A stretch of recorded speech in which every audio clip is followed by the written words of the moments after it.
Last time on Meet the Madridistas. After going trophyless throughout all of last season, Real Madrid hired up-and-coming manager Xabi Alonso. The former Real Madrid player had a lot of promise going into the job, with many believing he'd be in charge for a long time. However, only a few months into his tenure, the new manager started to realize just how entitled the players were, he was never backed fully by the club during these conflicts, and began to regret signing that contract. He then reached his breaking point after Real Madrid lost to Barcelona in the Supercopa final, and left. In his place came Real Madrid B coach Alvaro Arbeloa. Yeah, the season's wraps. His first game, though, would be a pretty easy introduction to start this campaign, as Real Madrid would play 2nd Division club Albacete in the Copa del Rey. Oh, and they've conceded to 2nd Division club Albacete. It's fine, though. Even the best have their hiccups, and Real Madrid quickly respond before the end of the half. And once the second half began, it was only a matter of time for Los Blancos to complete the turnaround. And Betancourt! Did I ever mention to you guys this team is in the 2nd division? Ah, you Madrid haters, you still haven't learned, have you? No matter what, the remontada is inevitable. Into stoppage time, corner for Los Blancos, and Gonzalo Garcia saves his team from humiliation. And although it hasn't looked pretty, Real in the last minute looked to put an end to it here. Wait, hold on, where's the defense? Can't control, but he can still get there. There's no one in support. Still Betancourt. And still Betancourt! Just when you thought Real Madrid's humiliation couldn't get any worse, they get eliminated from the Copa del Rey by a team that at the time was 2 points away from the relegation zone in the 2nd division. But before we go any further, and hold on 1 second, because trust me, you don't want to skip this. A few months ago, I teamed up with Tokyo Dome City to give away a 3-day trip in Japan with the hotel and flights covered. Here's also a video of the subscriber who won that trip. That got a lot of attention, so we're doing another one. And this one's even bigger. We are giving away a 7-night stay at Tokyo Dome Hotel, and of course, the flights are covered. Round trip. To enter this giveaway, all you have to do is like this pinned post on my Instagram @Macwell. There will also be a link to it in the description below. You also need to follow @Explore Tokyo Dome City on Instagram, because no winner will be announced until they hit 55,000 followers. Once @Explore Tokyo Dome City does hit 55,000 followers though, I will announce the winner on my Instagram. So what are you waiting for? Go and potentially win yourself a free trip to Japan. Having now lost 2 of their 4 chances at a trophy in extremely embarrassing fashion, Real Madrid returned to a chorus of boos from the supporters. Real Madrid TV, hearing this, decided to pull an EBU and mute the crowd. They are truly never beating the allegations. And reportedly, the players and management reacted to this saying, quote, "If you only applaud in glory but fade away in defeat, you are never one of us." These guys are so unlikable, Jesus fucking Christ. To be fair, Real Madrid still won that game despite the boos, and then made quite the statement, putting 6 past Monaco in the Champions League. That saw them move up to 3rd in the Champions League table with 1 game left. And in that match, Real Madrid started off well, with Mbappe opening the scoring. However, the defense being as shambolic as it had been, then conceded 3 unanswered by the 54th minute, forcing Mbappe to do all he can to carry this sorry-ass team again. But even his efforts weren't enough, as Los Blancos were put to bed by a header from Benfica's goalkeeper. As a result, Arbeloa's men fall outside the top 8 and would have to play an extra round in the knockouts. It should be mentioned, by the way, this all happened in the month of January, and January has a transfer window. And with Real Madrid once again facing a bit of a crisis in defense, they'd be looking for some solid reinforcements, right? Of course not. They chose a right winger over Zubimendi in the summer. What makes you think something changed over the last 5 months? Arbeloa's men were able to string up a pretty good run in the league though. Against Villarreal, Mbappe scored 2, including a Panenka penalty that he dedicated to Brahim Diaz after the Moroccan missed his during the AFCON final. Now, some people might see this as Mbappe and his leadership. I'm sorry, this is fucking psychotic. That's like if your dog of 11 years just died all of a sudden, and when you tell your friend, they send you a picture of their still alive pet. To begin February though, Los Blancos had to scratch a win versus Rayo Vallecano via a last-minute penalty. At home. Performances at least improved from there, as Real Madrid would extend their league win streak to 8 straight since December 14th. And with Barcelona losing to Girona on matchday 24, Real Madrid's win versus Real Sociedad would take them top of the table with a 2-point advantage. Soon after, the Champions League returned with Real Madrid getting some retribution in Benfica, but that was far from the main storyline with this match. After Vinny Jr. scored, he did a little dance at the corner flag and then stuck it to the fans like anyone would if they were being chirped at the whole game. Benfica's Gianluca Prestiani wasn't too happy about this, so he allegedly called Vinny Jr. a racial slur.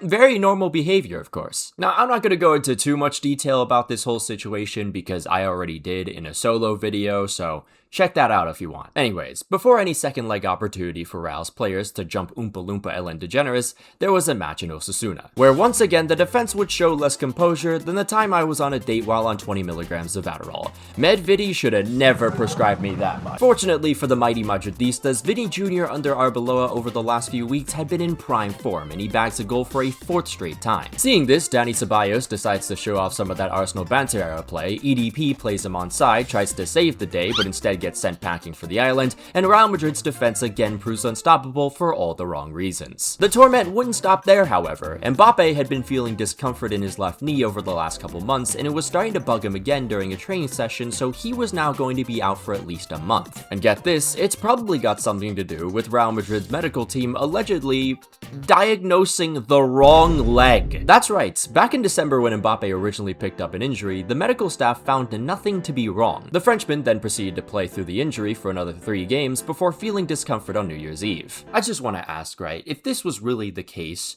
you are one of the richest clubs in the entire world. Like, is your medical team just the actors from Grey's Anatomy? Are your leading doctors The Good Doctor and Johnny Sins? And now that I think of it, who the hell gave the green light for Mbappe to play in the Supercopa and then onward? Like, it's no wonder why this team keeps going into an injury crisis every season now. Anyways, with that loss versus Osasuna, Real Madrid dropped back down to 2nd, while Mbappe would miss the 2nd leg versus Benfica. Just 13 minutes in, Camavinga has a lapse in concentration, all hell breaks loose from there, and Real Madrid concede the equalizer.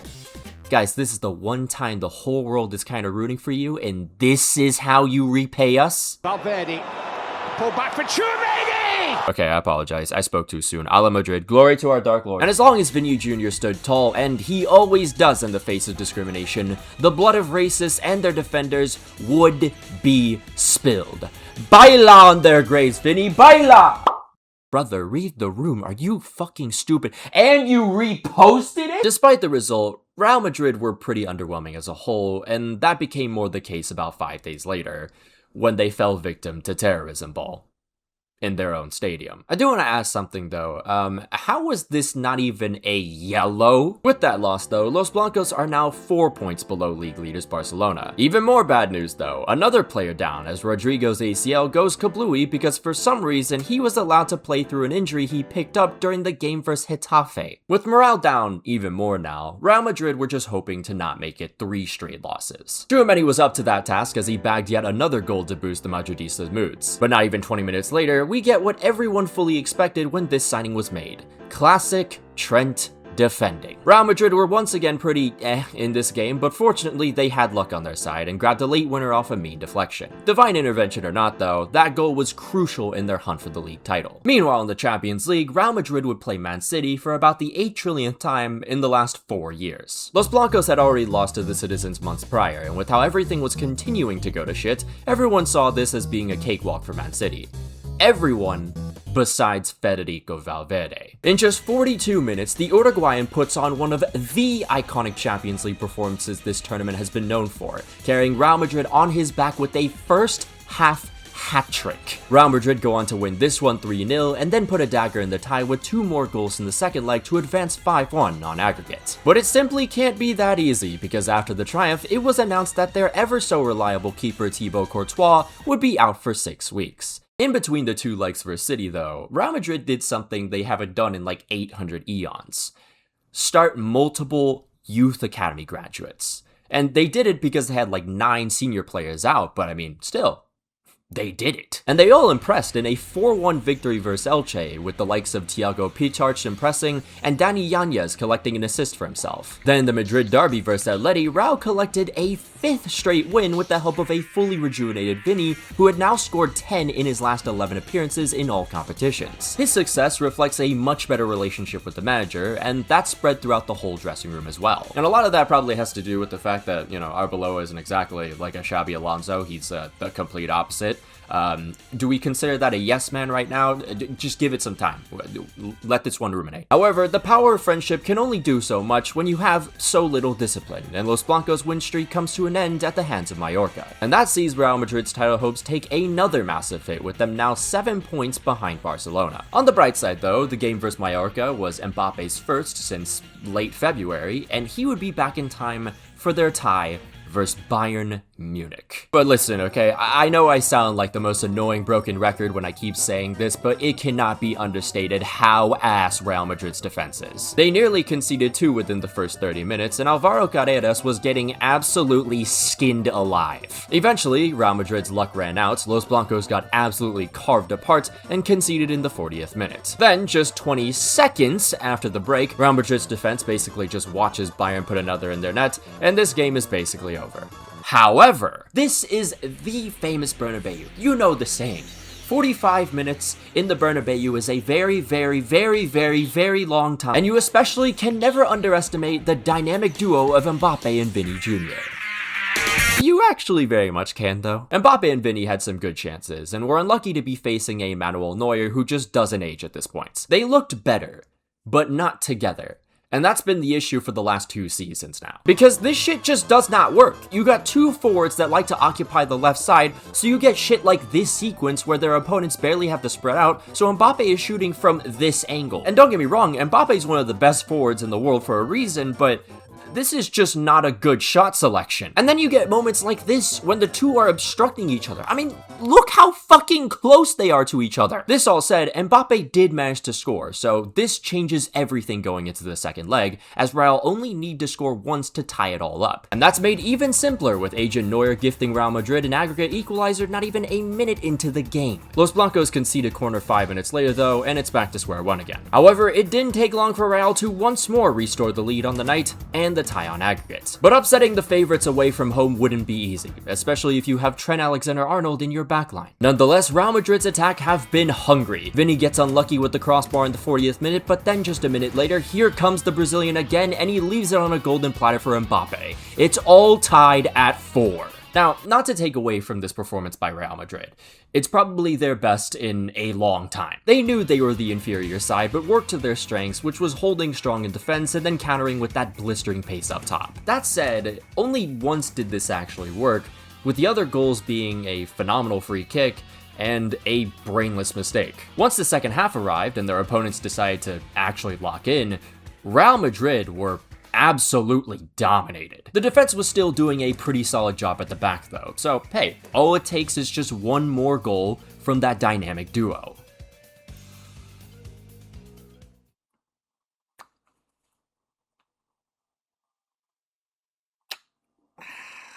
Outside of that assist to Mbappe, Vinny Jr. was awful in this game, and Mbappe was just not even passing the ball to him most of the time. This duo did fuck all in the second half. In fact, Real's most effective chance in the other 45 was a combination between Mbappe and Trent. All the while the attack was looking only more effective than Arsenal's, Alvaro Arbeloa decided to sub on Eduardo Camavinga in the 62nd minute. The Frenchman's had an awful season so far, being responsible for multiple defensive errors, but here was an opportunity to prove the doubters wrong.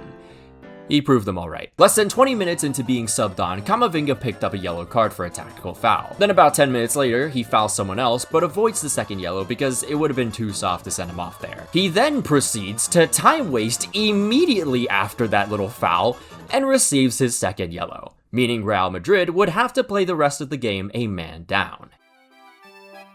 Do you hear that? It's the music again. Pavlovic, Luis Diaz, yes! Michael Olise. Davies is forward with him. Olise! That's how to crown a magnificent victory. Winners on the night. And with their draw against Girona putting them a whole 9 points away from the league leaders with 7 games to go, Real Madrid are more than likely going trophyless for a second straight year for the first time in 16 years. And of course, this isn't a Real Madrid video unless the players are complaining about the ref immediately after the game. Multiple players were even recorded saying the ref's decision to send Camavinga off was a disgrace. Listen, he was literally let off the hook and then immediately decided to time waste. That's on him, alright? Can y'all just look at yourselves in the mirror just once, please? Also, how funny for Arbeloa to say the same thing, when he was the one who made the decision to sub on a guy who had been showing a lack of concentration all season long. It's a very tough exit from the Champions League for Real Madrid. Maybe one of the biggest clubs in the world. The expectations are so high. It's going to be, maybe a season without a title. What has to change to get back to the best of Europe? Well, we are Real Madrid and we won 15 times.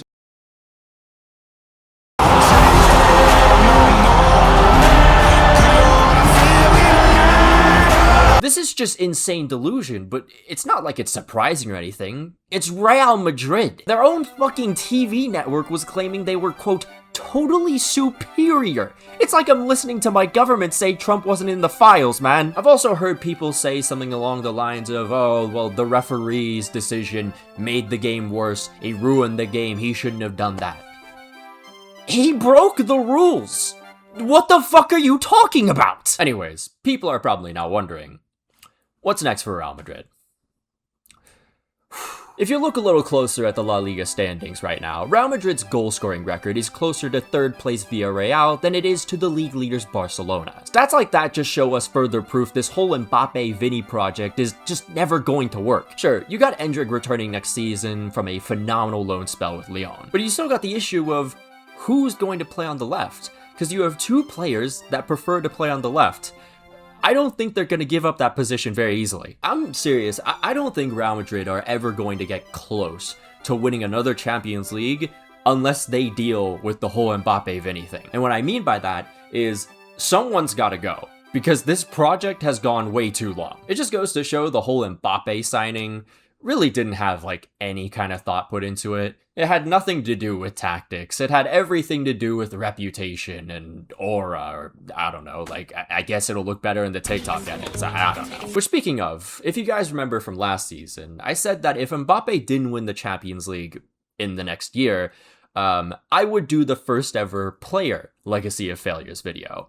I'm still thinking about doing that, but because the World Cup is in 2 months, just give me some time. But it is so long overdue, considering the fact that when Mbappe left for Real Madrid, PSG, his former club, immediately went on to win the Champions League the very next season. Going back to transfers though, something really needs to be done about the recruitment at this club as well. Because beyond Mbappe, I don't really think this club does any kind of strategy whatsoever when it comes to any of their signings. They needed a new midfielder at the beginning of the season. They didn't even bother looking into anyone really. The club brought in a right back that can't defend, a center back with lots of potential, but they needed something of better quality to actually plug the issues in the backline. Another issue that needs to be addressed is that fucking medical team.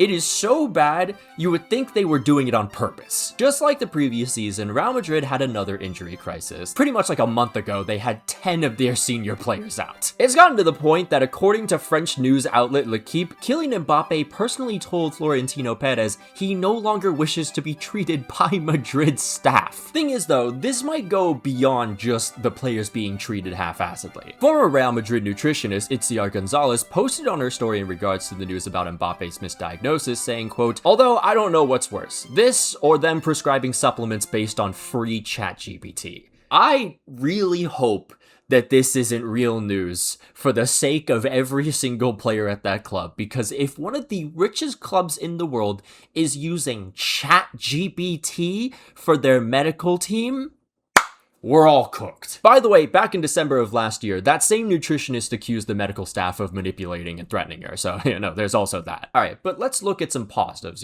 there's not many, but it's at least something to work upon here. Federico Valverde is by and large the best player for Real Madrid. It's not even close. Thibaut Courtois is still as phenomenal as always. Arthur Güler could have an even better season next year after finally getting his opportunities, and also you got some promising youngsters like 18-year-old Thiago Pitarch. Finally though, what about the manager situation? Because reportedly, Arbeloa will be out at the end of the season. Well, so far, Real Madrid has been expressing interest in Jurgen Klopp, but there's been no contact. Outside of him, the list of candidates include Zinedine Zidane, who will become the French national team coach, so we're crossing that off. There's also Didier Deschamps, who will be leaving the French national team, and also... But what do you guys think about the whole Real Madrid situation? Will they actually win any single trophy next season? Yes? No? Let me know. Also, the dynamic duo. What do we think? Should they stay together or should they finally break apart? Also, let me know there. Of course, though, a massive shout out to all our members, including Janos Balas, Am I Before Janos Balas, German Sayu 7, Jeremiah Owusu Ajimang, Django, Anazir Makalangkom, Alex Rod, Kentra Gatra, Saint Terrence, Sylvia Citrus, Cheesebait, Winder Gel, Finn Likes Rugby More, Davox, The Porter Geyser, Wise Orange, Polo Protos, Von Fan, A Ghostly Owl, Coney Wolves, Lickstab, Matanaya, Apollo, Thrilling ADT13, Los Milos, La James Braun, Vecino, Napside, Money Cash Hose, Quantavious Pork, Lilia Lover, Stewed Monk, Red Yellow, Fuxi, MX Sen, Harry Maguire's Left Toenail, Flaquito, Thierry Stotts, Julian Alvarez Glazer 7, Kev C, Dominic Griffin, Kyler Kress, Mohammed Altanib, Nish, Patrick Barley, Rashford God 5, Raspberry Ale, and Unbroken Persona. If you'd like to become a member on the channel, there'll be a link down below and up in the annotations. You can follow me on Twitter if you want, follow me on Instagram if you like. There's also the Twitch, but I'm probably going to put more of the emphasis on the Instagram because we are doing the Japan giveaway, so don't forget about that. Don't forget to enter that, because here, Real Madrid fan or not, we are all winners because we might go to Japan. Well, you all, not me. Me later. But until then, see you guys.